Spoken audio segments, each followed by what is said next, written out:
فی القرآن المجید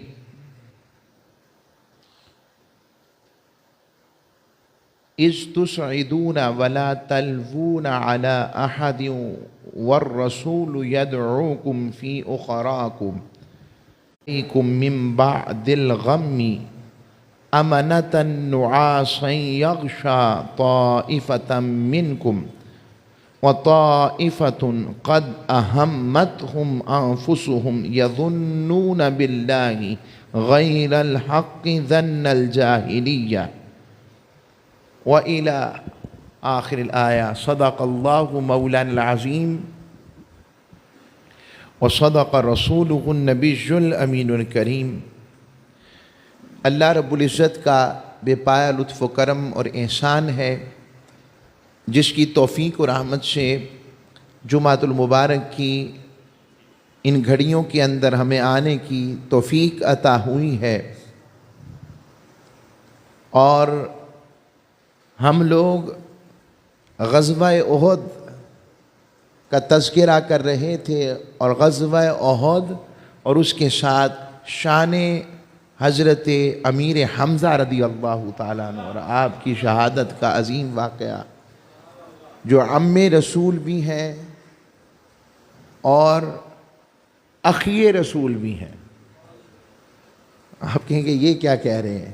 حضور کے چچا بھی ہیں اور حضور کے بھائی بھی ہیں. کیسے؟ چچا تو اس لیے کیونکہ وہ حضرت عبد المطلب کے بیٹے ہیں، اور بھائی اس لیے چونکہ وہ آقا علیہ الصلوۃ والسلام کے رضائی دودھ شریک بھائی ہیں. ان کی اور آقا علیہ السلام کی ایک دودھ پلانے والی ایک ہیں، ان کا نام ہے حضرت ثوبیہ. کئی سے ثویبہ پڑھتے ہیں اور کئی اس کو عربی میں کہتے ہیں ثوبیہ، سا کے اوپر پیش واو با، ثوبیہ. یہ وہی ثوبیاں ہیں جن کو آزاد کیا تھا ابو لہب نے جب آقا علیہ السلام کی خوشخبری لے کر آئی تھیں. یہ وہی ثوبیاں ہیں. تو وہ آقا علیہ السلام کی بھی رضائی ماں ہیں، اور وہ حضرت امیر حمزہ کی بھی رضائی ماں ہیں. تو اس نہج پر وہ آقا علیہ الصلوۃ والسلام کے رضائی بھائی ہیں، دودھ شریک بھائی. اب میں نے پچھلا پس منظر آپ کو غزوہ احد کا پیش کیا تھا، اور اس بات کو میں صرف خلاصتاً پیش کرتا ہوں کہ جو چیز اللہ کے بارگاہ میں اس کی مرضی اور اس کے حکم کے مطابق ہوتی ہے،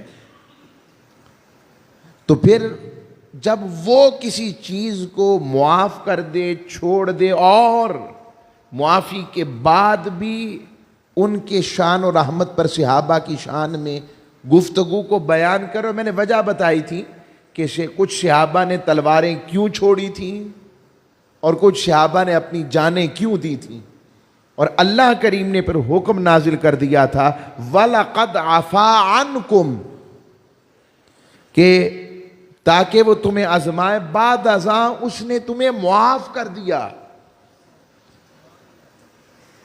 اور جسے رب نے معاف کر دیا اور جن کی معافی کا اعلان اللہ کر دے، 1400-1500 سال بعد کسی کو حق نہیں ہے کوئی ان باتوں کو اپنا بحث کا منظر بنا کر اس کو تفرقوں کے رنگ میں صحابہ پر یا آل پاک کے حوالے سے کوئی بات کرے. بس ہمیں حق نہیں ہے. اور اس کے لیے بھی وعید سنا دیتا ہوں، اور وہ جملہ بڑی جلدی سے تاکہ سمجھ لگ جائے. اگر کوئی شخص کسی کے توبہ کرنے کے بعد بھی، اس کی پچھلی زندگی کے تائب ہونے کے بعد بھی اس کی پچھلی زندگی پر تان کرتا ہے، اسے آر دلاتا ہے، اسے یاد کرواتا ہے کہ تم پچھلی زندگی میں ایسے تھے. اور یہ آتا ہے اکرمہ بن ابو جہل رضی اللہ تعالی عنہ کے بارے میں، حضرت اکرمہ رضی اللہ تعالیٰ عنہ کے بارے میں، کہ جب آپ نے اسلام قبول کر لیا تو لوگ پھر باتوں باتوں میں ابو جہل کا بیٹا، یہ ابو جہل کا بیٹا. تو وہ حضور کی بارگاہ میں حاضر ہوئے، یا رسول اللہ کیا میں نے کلمہ پڑھ نہیں لیا؟ کیا میں ایمان لے نہیں آیا؟ کیا میرے ایمان پہ شک ہے؟ یا رسول اللہ میں صدق کے دل سے آپ کی غلامی کو قبول نہیں کیا؟ کہ سب کچھ کیا، مجھے پتا ہے۔ کہ یا رسول اللہ مجھے ایسے ایسے ایسے ہر وقت یوں مجھے فنگر پوائنٹ کیا جاتا، پوائنٹڈ فنگر میری طرف ہوتی ہے، مجھے بار بار مجھے وہ آر دلائی جاتی ہے، بار بار میری پچھلی زندگی۔ آقا صلی اللہ علیہ وسلم جلال میں آ گئے۔ حضور اقدس صلی اللہ علیہ وسلم نے فرمایا جو شخص کسی کے توبہ کرنے کے بعد پھر اسے اس کی پچھلی زندگی پر آر دلاتا ہے تو آر دلانے والا، طنز کرنے والا تب تک نہیں مرے گا جب تک وہ بھی اس گناہ میں شامل نہیں ہو جاتا۔ یہ بات ہمارے لیے بھی لمحہ فکریہ ہے۔ اگر ہماری زندگی میں کوئی شخص پہلی زندگی میں کچھ اور تھا، بعد میں تائب ہو گیا، توبہ کر لی، اللہ کی جانب رجوع کر لیا، خالص ہو گیا، مخلوق خدا سے پیار کرنے والا، ظلم کرنے والا نہ رہا، زیادتی کرنے والا، حقوق مارنے والا نہ رہا، یہ اس کی بات ہو رہی ہے۔ مخلوق کی بات مختلف ہوتی ہے کہ جب تک وہ قانون کی پکڑ میں نہ آ سکا، اس سے پہلے بعد میں تائب ہو گیا۔ یہ میں وہ ایک علیحدہ چیپٹر آ جائے گا کہ جناب وہ کیس وغیرہ کی بات اس ٹائم نہیں ہو رہی، وہ علیحدہ ہے۔ یہ بات اور توبہ تائب کی ہے کہ جس کا مخلوق کو خبر عمومی طور پر نہیں ہو سکی، یا ہے تو اس کا معاملہ کچھ اور ہے اور وہ توبہ کر بیٹھا ہے، یہ اس کی بات میں نے وضاحت بھی کر دیا۔ تو پھر بھی کوئی آر دل آئے تو یہ عام بات، اور جو صحابہ پر ایسے تان کرنے کی کوئی ہو، یا آل پاک میں کوئی غلطیاں نکالے کوئی ہو، ذرا سوچیں کیا یہ بات درست ہے؟ میں اس کی ایک مثال دیتا ہوں آپ کو۔ صحابہ حضور علیہ السلام کی کھیتی ہیں، قرآن نے سورہ فتح میں بیان کیا، فرمایا اس کھیتی کو بنانے والے حضور ہیں، اور جو کوئی آپ کی پروڈکٹ میں ناحق قسم کے نقص نکالے، میں آپ سے پوچھتا ہوں، آپ تو مینوفیکچرر، مال بیچنے والے بھی ہیں، یہاں پر تاجر بھی ہیں، تو پوچھتا ہوں کہ آپ پسند کرتے ہیں اس بندے کو؟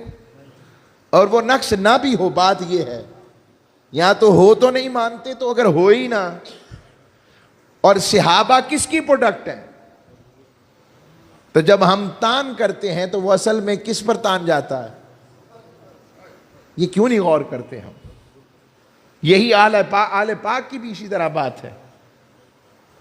یزید کے دفاع کرنے والوں کو سوچنا چاہیے کہ وہ دفاع کس کا کر رہے ہیں، غور کریں ان باتوں پر، کیونکہ ہمارا انداز اصلاح والا ہے، متنفر متکفرانہ نہیں ہے۔ یعنی ہر وقت کفر کی تلوار ایک دوسرے پر نہیں ڈھالنی چاہیے، اہتمام۔ تو میں نے غزوہ احد کے پس منظر میں یہ بات، اور آخر پر میں اس کو جوڑ دیتا ہوں، پھر حضرت امیر حمزہ کی طرف آ جاتا ہوں۔ اور وہ اس طرح کہ جب عروج پر دشمن 80 کے قریب صحابہ رہ گئے جنہیں حضور کو گھیرا ہوا تھا، زور پڑ گیا دشمن کا، سارے بھالے، سارے تیر، سارے پتھر حضور کی طرف۔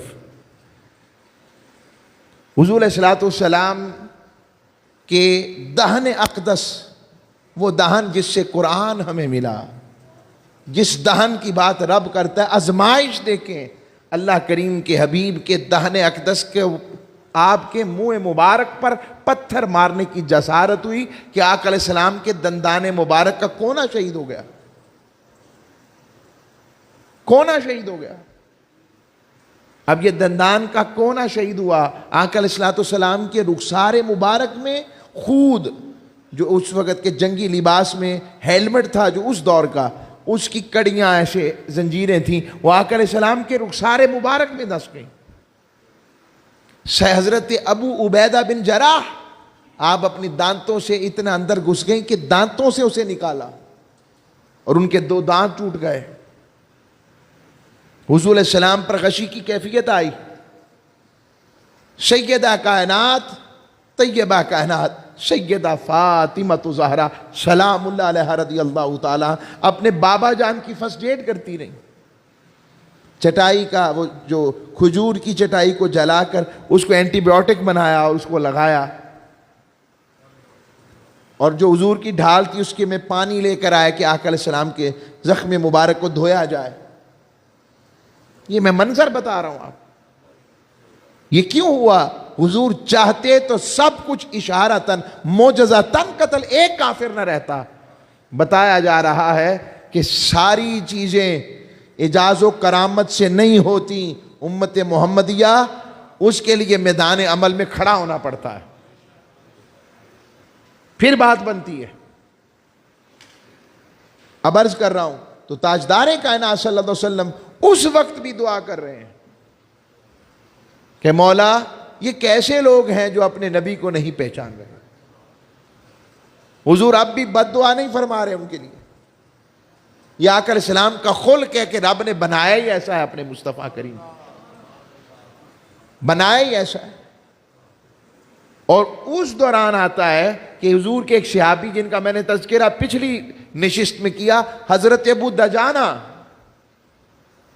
حضرت ابو دجانہ کا عشق کمال کا، جنہیں حضور نے اپنی تلوار دی تھی.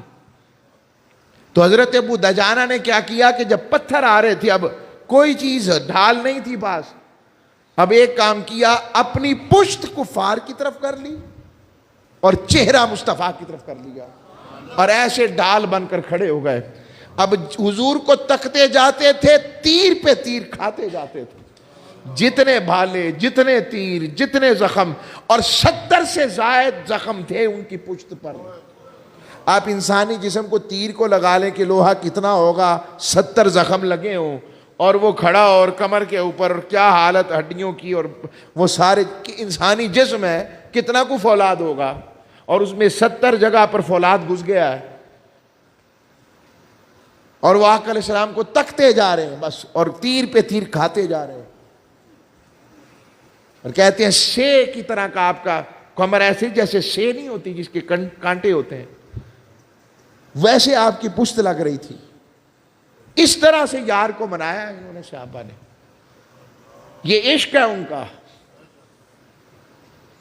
اور اس دوران پھر حضرت امیر حمزہ رضی اللہ تعالیٰ عنہ کے لیے پھر وہ اسپیشل جو پلاننگ تھی آپ کو مارٹرڈ کرنے کی، شہید کرنے کی، یعنی آپ کے لیے اسپیشل جو قاتل رکھا گیا تھا نومینیٹ کر کر ایسیسینیشن کے لیے، جو بعد میں مسلمان ہوئے، وحشی کو لایا گیا تھا، لالچ یہ تھا تمہیں آزاد کر دیا جائے گا، آزاد پھر بھی نہیں ہوا.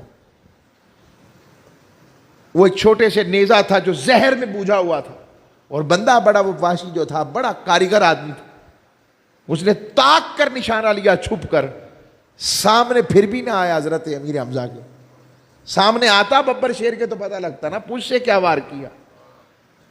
یوں آپ کو شہید کیا گیا، آپ اس وار سے شہید ہوئے تھے.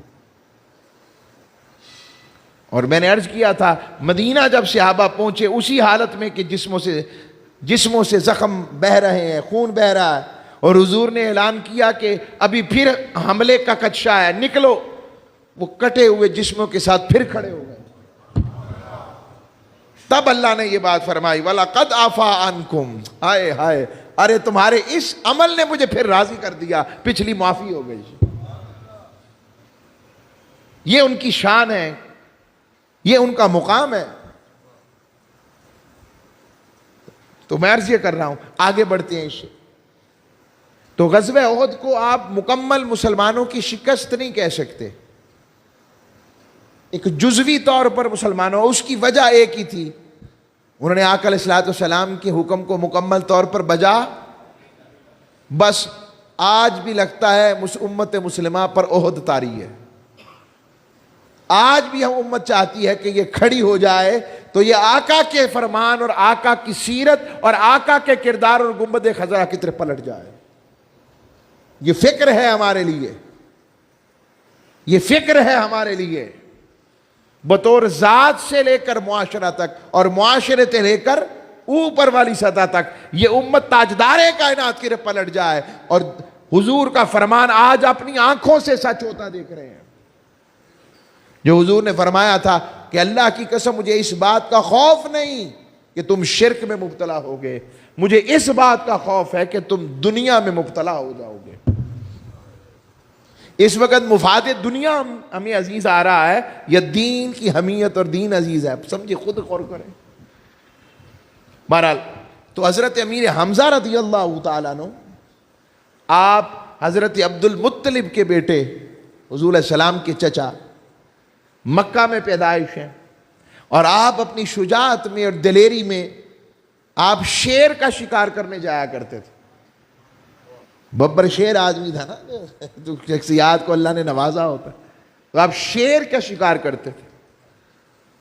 اور جب آقا علیہ الصلوۃ والسلام نے اسلام کے بطور نظام ہونے کا اعلان اور اپنے نبوت کا اظہار فرما دیا، تو تاجدار کائنات صلی اللہ علیہ وآلہ وسلم کو صادق و امین کہنے والے جب اپنے نظاموں پر زد پڑی کہ بلال ہم جیسا ہو جائے گا، عمار ہم جیسا ہو جائے گا، جب ایسے زد پڑی غلامی پر، اب حضور سے بڑھ کر بھی اللہ اللہ والا کوئی ہو سکتا ہے؟ بتائیں مجھے، بولیے نا۔ حضور چاہتے تو فرما سکتے تھے نا، یار میرا اس سے کیا کام، ابو جہل ظالم ہے، ابو لہب ظالم، آؤ بیٹھ کر اندر اللہ اللہ صرف کریں۔ آقا علیہ السلام نے نظام کو للکارا تھا، وہ آقا علیہ السلام کی شان ہے، حضور کی سیرت اور کردار ہے، اور وہی جو پہلے ہاتھ چومتے تھے وہی دشمن ہو گئے۔ وہ جو ہاتھ چومتے ساتھ، اس سے بڑی آقا کے کردار کی گواہی کیا ہوگی؟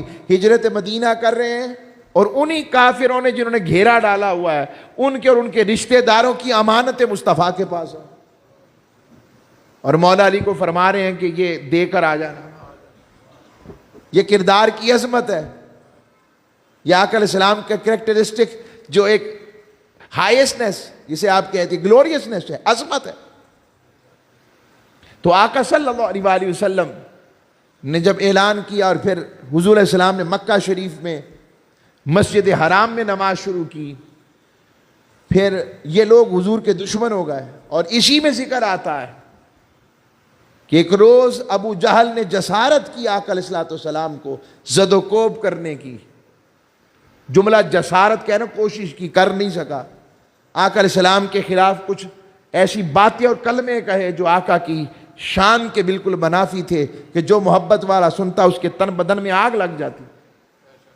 واپس آیا تو وہ ایک کنیزہ تھی بنو ہاشم کی، اس نے حضرت امیر حمزہ واپس آئے جب، تو ان سے کہا کہ پتہ ہے آج تمہارے بھتیجے کے ساتھ اس نے کیا کیا ابو جہل نے کیا ہے؟ آپ اسی لمحے ابو جہل کے پاس مسجد حرام میں پہنچے، کعبۃ اللہ میں، کہا تم نے میرے بھتیجے کو کہا ہے؟ کیا کہا ہے اسے؟ تمہاری جرت کیسے ہوئی؟ اور آپ نے وہ کمان پکڑی ہوئی تھی، ایسے کمان ایسے اس کو ماری، اس کا سر پھاڑ دیا۔ کہنے لگا وہ کہتا ہے کہ اللہ ایک ہے، میں رسول ہوں۔ اس نے کہا اگر یہ بات ہے، آپ نے فرمایا اگر یہ بات ہے تو آج سے میں بھی مصطفیٰ کریم کے دین پر ہوں، آؤ مجھ سے لڑو پھر، آؤ مجھ سے لڑو پھر۔ جرت ہے میں عبد المطلب کے بیٹے سے لڑنے کی، حمزہ سے آؤ لڑو، ابو جہل اٹھو، کرو وار مجھ پر۔ ساری سراسیمگی چھاپ گئی اور ہر طرف خبر پھیل گئی، امیر حمزہ بن عبد المطلب نے بھی اسلام قبول کر لیا، حمزہ بن عبد المطلب نے بھی اسلام قبول کر لیا۔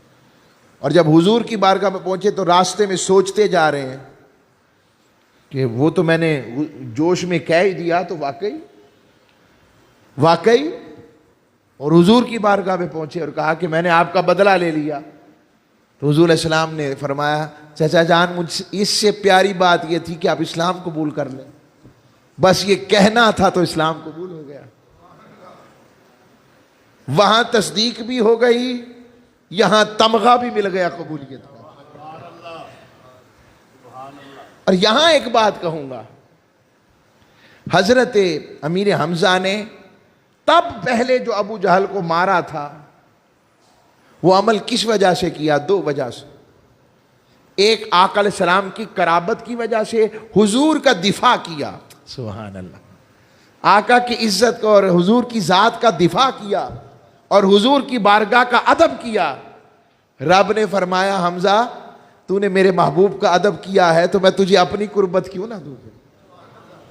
ادب ایسی شے ہے جو کفر کو بھی اسلام میں بدل دیتا ہے، اور بے ادبی ایسی شے ہے اسلام والے کو بھی اٹھا کر اس کے اعمال سمیت اگر ادب نہ ہو تو اسے جہنم میں لے جاتا ہے.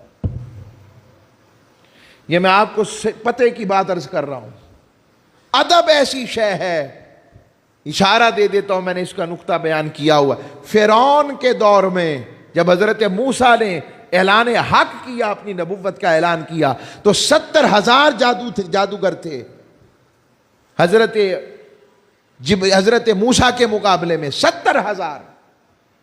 تو بس انہوں نے جادو کے اس مقابلے سے پہلے موسیٰ علیہ السلام سے یہ پوچھا, ہم کریں کہ پہلے آپ کریں گے؟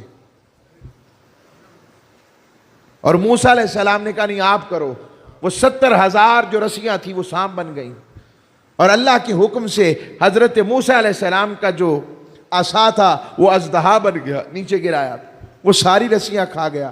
اب سارے ہی دیکھ رہے تھے, مگر جیسے ہی وہ ساری رسیاں کھا گیا تو حضرت موسیٰ علیہ السلام کے سامنے سارے جادوگروں نے اللہ کو سجدہ کر کر اپنے اسلام کا اعلان کر دیا. اب یہاں پر مفسرین لکھتے ہیں وجہ کیا تھی؟ وجہ ایک تھی کہ اگر جیتتے تو فرعون قربت دیتا, مگر انہوں نے ادب موسیٰ علیہ السلام کیا, جو یہ پوچھا کہ پہلے ہم کریں گے کہ آپ کریں گے. رب کو یہ ادا اتنی پسند آئی, کہا تم نے میرے موسیٰ کا ادب کیا, حالانکہ تم کفر والے تھے, مگر ادب ایسی شے ہے میں تمہیں اسلام میں داخل کر کر موسیٰ کی غلامی کے ذریعے اپنی قربت عطا کرتا ہوں. میں ہمیشہ ایک بات عرض کرتا ہوں, کسی کی صحبت اختیار کریں, 2 چیزوں کا خیال رکھیں. ایک دیکھیں آقا علیہ الصلوۃ والسلام کے اسوہ کی کتنی خیر ہے اس کے پاس, انداز تبلیغ میں کتنی سختی ہے, کیا اس میں خوشبو محبت رسول ہے یا نہیں, اور دوسرا اس کے جملوں میں اور بیان کرنے میں ادب کتنا ہے. بس قرآن کا ترجمہ بھی پڑھنا ہے نا کسی کا, ایک ہی چیز ذہن میں رکھیں, اور وہ یہ دیکھیں کہ ترجمے میں ادب کتنا ہے اللہ کا اور اس کے حبیب. ضرور پڑھیں, مگر اصول میں نے عرض کر دیا, آداب ان چیزوں کا بڑا خیال رکھیں. اب آگے بڑھتا ہوں. تو جب اسلام قبول کر لیا حضرت امیر حمزہ نے, ایک غلغلہ مچ گیا. امیر حمزہ نے اسلام قبول کر لیا, اور حضرت امیر حمزہ کا اسلام قبول کرنا کوئی عام نہیں تھا. پھر 3 سال ہر جگہ پر حضور کے ساتھ قربانیوں کا پیکر رہے. 3 سال شب ابی طالب میں حضور کے ساتھ رہے. جب بنی ہاشم کا سوشل بائیکاٹ ہو گیا, پیچھے نہیں ہٹے. پھر یہ وہی حضرت امیر حمزہ ہیں جب فاروق اعظم مسلمان ہونے سے پہلے عمر آئے ننگی تلوار لے کر, تو امیر حمزہ نے کہا تھا آنے دو, خیر سے آیا ہے تو خیر والا ہو کر جائے گا, نہیں تو تلوار بھی اس کی ہوگی اور گردن بھی اسی کی کاٹی جائے گی. یہ وہ امیر حمزہ ہیں. وہ تو پھر حضرت عمر فاروق اسلام قبول ہو گیا نا, ان کا بھی اسٹرینتھن ہو گیا اسلام. پھر ہجرت, یہاں سے ہجرت کی, ہجرت مدینہ میں آقا علیہ السلام سے پہلے چلے گئے تھے. وہاں ہموار کرتے رہے, انتظار کرتے رہے حضور کا, انتظار کرتے حضور کا. آقا علیہ السلام سے محبت تھی, تعلق تھا. سبحان اللہ, انتظار ہوتا. اور جب حضور آ گئے تو پھر خوشی کی کوئی انتہا نہ تھی. اور مسجد نبوی کی تعمیر ہو رہی ہے, ایک عجیب واقعہ آتا ہے جس میں محبت جھلکتی ہے.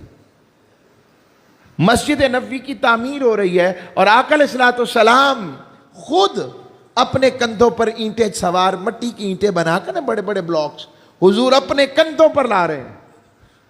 تو امیر حمزہ رضی اللہ تعالیٰ عنہ انہیں کہہ رہے ہیں کہ آپ چھوڑ دیں, ہم سب کام کر رہے ہیں نا. حضور پھر اینٹ لینے چاہتے, کہتے میرا حصہ نہ پڑے آپ کے ساتھ. حضور یہ فرما رہے. تو وہ دوسرے صحابی سے کہتے دیکھو ان کی عمر دیکھو, 50 سے ابو ہے, اور پھر بھی خود جا کے مشقت کر رہے ہیں, ہم ہیں نا. تو ساتھ والا کہنے لگے صحابی آپ اپنی عمر بھی تو بتائیں آپ کی کتنی ہے. تو وہ یہ محبت ہے, یہ چھوٹی چھوٹی چیزوں سے محبت عیاں ہوتی ہے. آقا علیہ السلام سے تعلق عیاں ہوتا ہے. اور پھر جب بدر کا مارکا ہوا حضرت امیر حمزہ بار بار عرض کرتے کہ آپ اللہ سے کہیں ہم پر جہاد فرض کر دے، ہمیں اجازت دے اپنے دفاع کی. تو اللہ نے پھر قرآن کی آیت سورہ محمد میں اتاری کہ اب تم پر جہاد فرض ہے، تم پر دفاع کرنے کی اجازت ہے. حضرت امیر حمزہ بدر میں جب نکلے وہ شان دیکھنے والی تھی. جب آقا علیہ الصلوۃ والسلام نے کہا کہ پہلے تو انصاری گئے نا 3، تو وہ قریشی عتبہ شیبہ اور ولید کھڑے تھے، تو وہ عتبہ کہنے لگا ہمارے برابر کے لاؤ جو ہمارے ٹکر کے ہوں، جنہیں ہم جانتے ہیں وہ ہمیں پہچانتے ہوں، تاکہ سارا عرب دیکھے کہ ہم نے حق کی خاطر. وہ خود کو حق پر سمجھتے تھے. باطل والے اپنے آپ کو باطل تو نہیں کہتے، وہ اپنے آپ کو حق پر ہی سمجھتے ہیں. اب عرض کر رہا ہوں اس سارے عالم میں، اس سارے معاملے میں تاجدار کائنات صلی اللہ علیہ وسلم نے حضرت امیر حمزہ کو چنا، مولا علی المرتضیٰ کو چنا، پھر حضرت زید، حضرت حارثہ، یہ حضور کے رشتے میں چچا لگتے تھے، انہیں چنا. ان کو کہا کہ آپ جائیں. اور انہوں نے پہلے عتبہ کے ساتھ جا کر، جو سردار تھا سب سے بڑا قریش کا، اس کے ساتھ جنگ کرنے والے کوئی اور نہیں تھے، حضرت امیر حمزہ تھے. اس کو للکارنے والے اور ایک ہی وار کے اندر اس کو قتل کرنے والے امیر حمزہ تھے. سب سے زیادہ قتل، سب سے زیادہ تلوار 2 اشخاص کے ہاتھوں، سب سے زیادہ قریش 70 جو قتل ہوئے تھے، سب سے زیادہ حضرت امیر حمزہ اور مولا علی المرتضیٰ کے ہاتھوں یہ کفار قتل ہوئے تھے، سب سے زیادہ. اسی لیے چونکہ وہ عتبہ نے پھر وہ ساری سازش کی گئی، ہند نے کی. ہند بعد میں مسلمان ہوئی، پہلے تو نہیں نا. ہم بھی بعد میں اگر کون پر تان کرتا ہے تو اسے سوچنا چاہیے، ہم تو پہلے کی بات کر رہے ہیں. ہم بعد کی بات بولیے، سیابی ہونے سے، سیابیاں ہونے سے پہلے کی بات ہو رہی ہے، بعد کی بات. یہ بات غور طلب ہے. تو ہند نے یہ سارا کچھ کیا تاکہ وہ اپنے باپ کا بدلہ لے سکے، بھائی کا بدلہ لے سکے، چچا کا بدلہ لے سکے، اور جو ان کے رشتہ دار قتل ہوئے تھے. اب دیکھیے خالد ابن ولید کا تذکرہ ہم نے کیا کہ نہ کیا پچھلی دفعہ؟ تو وہ کب کا تذکرہ ان کا بولیے؟ جو احد کے میدان میں پیچھے سے حملہ کیا، اسلام لانے سے پہلے ہے کہ بعد میں؟ بولیے پہلے ہے. تو پہلے وہ سیف اللہ جب کلمہ اسلام پڑھا، حضور کی غلامی کا پٹا گلے میں ڈالا، پھر وہ کچھ کیا کہ معاشرے نے دیکھا، زمانہ جانتا ہے. اور آج کی آرمی ہسٹری کے اندر بطور سٹڈی کتنا عرصہ حضرت خالد ابن ولید کو پڑھایا جاتا ہے علمی نہیں لوگوں. سیف اللہ کے ساتھ پھر سیف اللہ ہو گئے، اللہ کی تلوار ہو گئے، جب اسلام و ایمان سے متمکن ہو گئے، بہرور ہو گئے. تو عرض کر رہا ہوں، تو حضرت امیر حمزہ رضی اللہ تعالیٰ عنہ کی جب شہادت ہوئی، پھر آپ کے جسم کا مثلا کیا گیا، نعوذ باللہ من ذالک. اور آپ کی شہادت پر تاجدار کائنات صلی اللہ علیہ وسلم اتنے رنجیدہ تھے کہ بتایا نہیں جا سکتا. آقا صلی اللہ، اور حضرت امیر حمزہ رضی اللہ تعالیٰ عنہ کے بارے میں آتا ہے، ایک دن عرض کرنے لگے یا رسول اللہ میں نے جبریل کو دیکھنا. یہ روایات میں آتا ہے، میرے پاس حدیث موجود ہے. میں نے جبریل کو دیکھنا ہے. حضور نے فرمایا نہیں، آپ نہیں دیکھ سکیں گے. نہیں، فرمایا میں دیکھنا چاہتا ہوں، دیکھنا چاہتا ہوں. تو روایات میں آتا ہے کہ جب دیکھا تو قدم دیکھے نا جبرائیل امین کے، جب تو کیفیت طاری ہو گئی، آپ کو وہ دیکھنا اس طرح سنبھل نہ سکے، تو حضور نے پکڑ لیا. تو یہ حضرت جبریل کو جزوی طور پر دیکھنے کی سعادت بھی حضرت امیر حمزہ کو حاصل ہے. اس پر پھر آلادہ ایک پھر معاملات ہیں، چونکہ حدیث میں آتا ہے کہ جو جبریل امین کو جاگتی آنکھوں سے دیکھ لے گا، روایات میں آتا ہے کہ اس کے حوالے سے آزمائش ہے. محبت میں پھر آزمائش بھی شرط ہے کہ وہ شاید اس کی آنکھیں آخری عمر میں چلی جاتی ہے. وہ ایک علیحدہ پھر مضمون ہے، یہاں وقت نہیں، صرف میں اشارہ دے رہا ہوں. اور حضرت امیر حمزہ کو بھی غسل، ایک تو حضرت حنظلہ کا ذکر آتا ہے، غسیل الملائکہ ہے. اس طرح حضرت امیر حمزہ کے بارے میں بھی آتا ہے کہ آپ کو بھی غسل کسی اور نے نہیں دیا تھا بلکہ فرشتوں نے حضرت امیر حمزہ کو غسل عطا فرمایا تھا. اور آقا علیہ الصلوۃ والسلام نے 71 بار 71 ٹائم نماز جنازہ پڑھا ہے حضرت امیر حمزہ کا. یعنی ہر جنازے کے ساتھ حضرت امیر حمزہ کو وہ جمع فرماتے, ہر جنازے کے ساتھ حضرت امیر حمزہ کو جمع فرماتے. یہ بخاری مسلم اٹھا کر دیکھیں کیا محبت ہے حضور کی. سنگل بھی پڑھا, آخر پر سنگل پڑھا, اور باقی جتنے صحابہ شہید ہوئے تھے ہر ایک کے ساتھ ملا کر. ایسا بھی ہو سکتا تھا نا کہ 70 کے 70 ایک ہی بار ہو جاتا جنازہ, یہ بھی ہوتا ہے, مسئلہ جائز ہے, پڑھا جا سکتا ہے, مگر حضور نے ہر ایک کا علیحدہ جنازہ پڑھا. یہ آقا علیہ السلام کی شفقت و لطف اور کرم و رحمت کی انتہا ہے. یہ عالم ہے. تو عرض کر رہا ہوں, اور آقا صلی اللہ علیہ وسلم کی آنکھوں میں حضور علیہ السلام کی اتنا روئے کہ آقا علیہ السلام کی جو ہچکی بند گئی, اور آقا صلی اللہ علیہ وآلہ وسلم کے آنسوؤں سے داڑھی مبارک تر ہو گئی. اگلی میں ایک اور اس پر حوالہ جات کے ساتھ کہ جب آپ کو دفنایا گیا تو اس دفن کرنے کے دوران جب دفنا دیا, اب دفنانے والے کون تھے, ان کو کس کے ہاتھ سے دفن ہوئے ہوں گے؟ جب حضور نے 71 بار جنازہ پڑھا تو پھر دفنایا بھی حضور نے خود ہوگا نا. اور جب آپ تاجدار کائنات صلی اللہ علیہ وسلم نے دفنا دیا تو اب یہ جملہ میں نہیں کہہ رہا, آقا علیہ السلام نے کچھ جملے عنایت فرمائے حضرت امیر حمزہ کی شان میں, اور بعد شہادت امیر حمزہ ارشاد فرمائے. حضور فرمانے لگے, یا حمزہ یا عم رسول اللہ, اے اللہ کے رسول کے چچا, وَأَسَدَ اللہ, اور اللہ کے شیر, وَأَسَدَ رسولہ, اور اس کے رسول کے شیر. اللہ اکبر. یا حمزہ, اے حمزہ, یا فاعل الخیرات, اے بھلائی کے کام کرنے والے حمزہ. یا حمزہ, اے حمزہ, یا کاشف الکربات, اے تکلیفوں کو دور کرنے والے حمزہ. یہ آقا علیہ الصلوۃ والسلام بعد از وصال حضرت امیر حمزہ کو تکلیفیں دور کرنے والا خود ارشاد فرما رہے ہیں, اور یا حمزہ کہہ کر ان سے مخاطب ہو رہے ہیں. سن رہے تھے تبھی تو یا کہہ کر بات کر رہے تھے.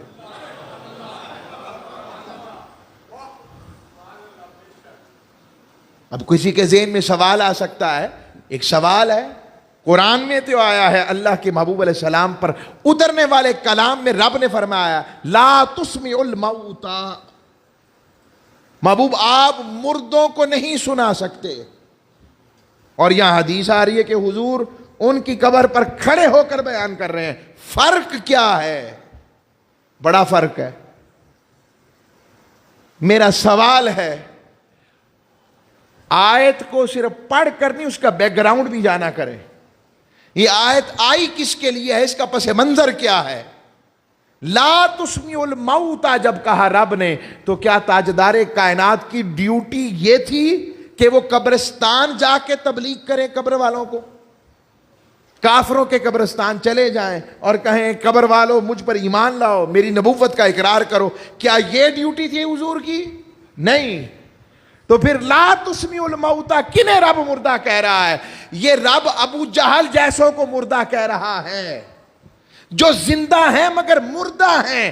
رب فرما رہا ہے محبوب یہ مردہ ہیں, یہ نہیں سنتے, یہ سم بکم عمی فہم لا یرجعون والے ہیں.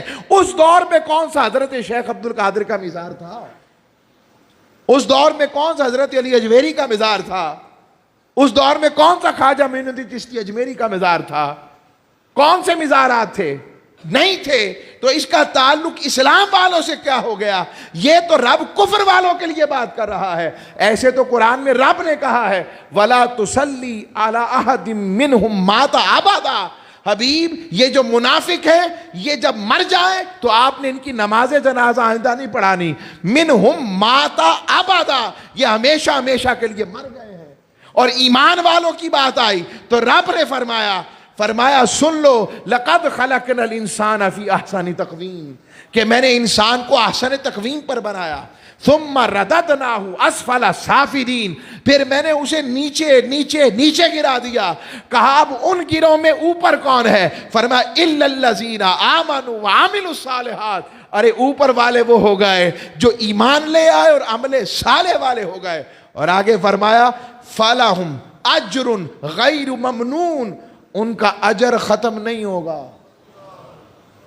عام مومن کا اجر ختم نہیں ہوتا، تو جن کو حضور کہیں یا حمزہ،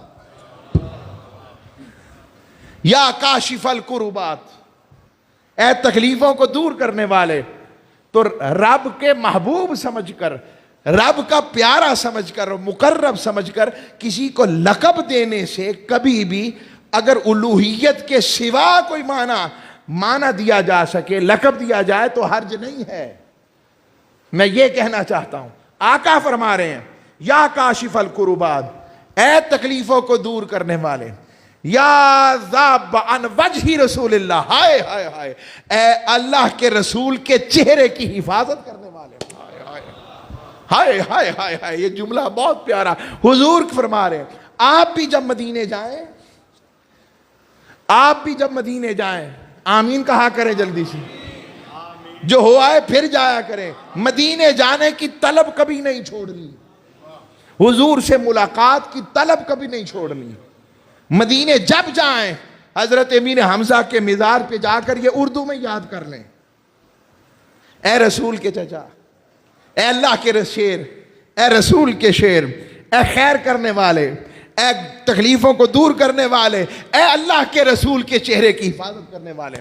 آپ یقین جانیے میں نے اس شاخ سے سنا بھی ہے اور دیکھا بھی ہے، وہ ان جملوں سے حضرت امیر حمزہ کی بارگاہ میں مخاطب ہوتے ہیں، اور جو دعا اللہ سے کی جاتی ہے اللہ قبول فرماتا ہے،